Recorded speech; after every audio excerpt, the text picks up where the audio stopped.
लोकसभा चुनाव जिस पर पूरे देश की नजरें हैं, वो अपने तय समय से पहले हो सकते हैं। और ऐसा मैं नहीं कह रही हूं, ऐसा कह रही हैं ममता बनर्जी और नीतीश कुमार। अब ये इतने सीनियर लीडर्स हैं, इनके दावों में कुछ तो दम होना ही चाहिए।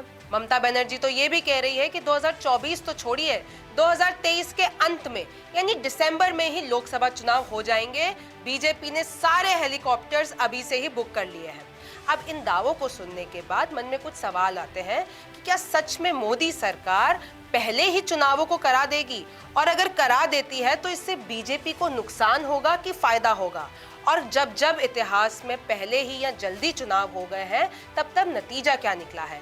तो आज रिमझिम के 5 पॉइंट्स में आप समझिए कि क्या बीजेपी जल्दी कराएगी लोकसभा चुनाव, चुनाव जल्दी कराने से बीजेपी को नुकसान होगा कि फायदा होगा, पहले के चुनावों में क्या हुआ है, इंडिया बैठक पर सबकी नजर क्यों है इन चुनावों से पहले, 2024 के सर्वे में क्या सामने आया है। तो सबके मन में सबसे पहला सवाल यही है कि क्या सच में बीजेपी लोकसभा चुनावों को जल्दी करा देगी। इन पॉइंट से समझिए। विपक्षी खेमे में ये खबर तो चल रही है कि लोकसभा चुनाव जल्दी होंगे, पर क्या सच में बीजेपी ऐसा करेगी?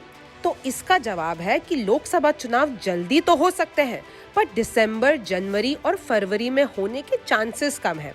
वो इसलिए क्योंकि 2023 के अंत में यानी अक्टूबर, नवंबर, दिसंबर में 5 राज्यों के चुनाव होने हैं। मध्य प्रदेश, छत्तीसगढ़, राजस्थान, तेलंगाना और मिजोरम। जनवरी में राम मंदिर का उद्घाटन होना है।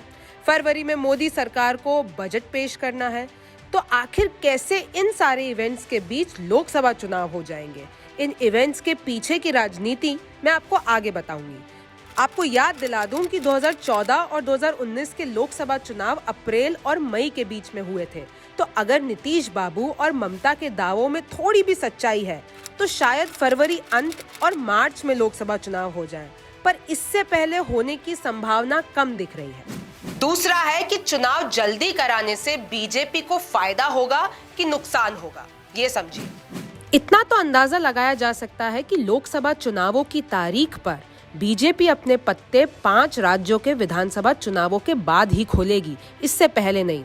पर सवाल तो ये है कि अगर जल्दी चुनाव हो जाते हैं, जैसा कि नीतीश बाबू और ममता बनर्जी कह रही है, तो बीजेपी को नुकसान होगा कि फायदा।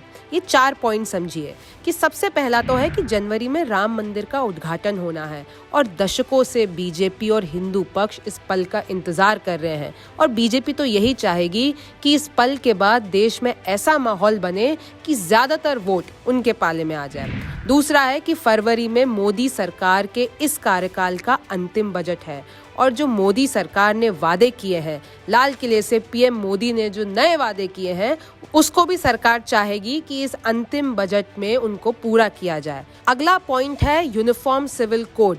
हम सबको पता है कि बीजेपी यूसीसी को लेकर काफी आक्रामक है, और अपना कार्यकाल खत्म होने से पहले पहले वो इस पर बिल पेश कर सकती है।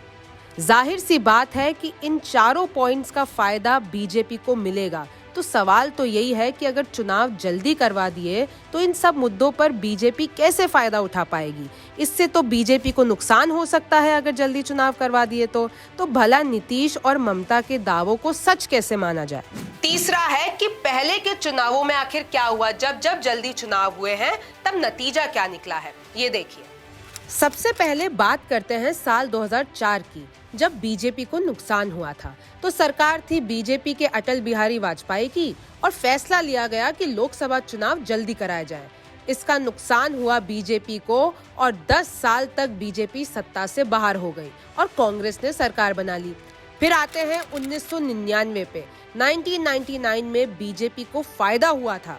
लोकसभा चुनाव 1999 में सितंबर और अक्टूबर में कराए गए, कारगिल वॉर के कुछ महीनों बाद, और बीजेपी की जीत हुई। उस वक्त पीएम थे अटल बिहारी वाजपेयी। अब बात करते हैं 1989 में, जब सत्ताधारी कांग्रेस को नुकसान हुआ था। लोकसभा चुनाव हुए नवंबर में और कांग्रेस चुनाव हार गई। जनता दल के वीपी सिंह पीएम बने, और जनता दल को बीजेपी का बाहरी समर्थन प्राप्त था। चौथा है कि इंडिया बैठक होने जा रही है मुंबई में 31 और 1 को, और सबकी नजरें उस पर है। तो उसमें आखिर होने क्या वाला है? मुंबई में होने वाली विपक्षी बैठक पर सबकी नजरें हैं। अगर विपक्ष seat sharing, common minimum programme, संयोजक, चेयरपर्सन और पीएम चेहरे का फैसला लेने में सफल हो गया तो बीजेपी को टेंशन हो सकती है। राजनीतिक गलियारों में तो खबरें ये हैं कि नीतीश बाबू का पत्ता कट चुका है। सोनिया बनेंगी इंडिया गठबंधन की चेयरपर्सन और खड़गे बनेंगे संयोजक, पर चीजें बैठक के बाद पलट भी सकती हैं। विपक्ष अपना नया नारा, झंडा और लोगो भी तय कर सकता है। पांचवा है कि 2024 के अभी तक जितने भी सर्वे हुए हैं, जितनी भी एजेंसीज ने सर्वे किए हैं, उसमें क्या नतीजा सामने आ रहा है। ज्यादातर सर्वे के मुताबिक एनडीए को 290 से 318 सीटें मिल सकती हैं और इंडिया गठबंधन को 170 से 190 सीटें मिल सकती हैं। लेकिन कुछ ऐसे भी दल हैं जिन्होंने अब तक अपना स्टैंड क्लियर नहीं किया है। वो ना तो एनडीए में है ना इंडिया में है और वो किसी भी वक्त किसी भी पाले में जा सकते हैं। जैसे एक उदाहरण के तौर पर बीजेडी, वाईएसआर कांग्रेस और बीआरएस के पास 43 लोकसभा सीटें हैं और इन्होंने अपना पाला अब तक साफ नहीं किया है। जिस दिन साफ कर देगी उस दिन सारे समीकरण पलट जाएंगे।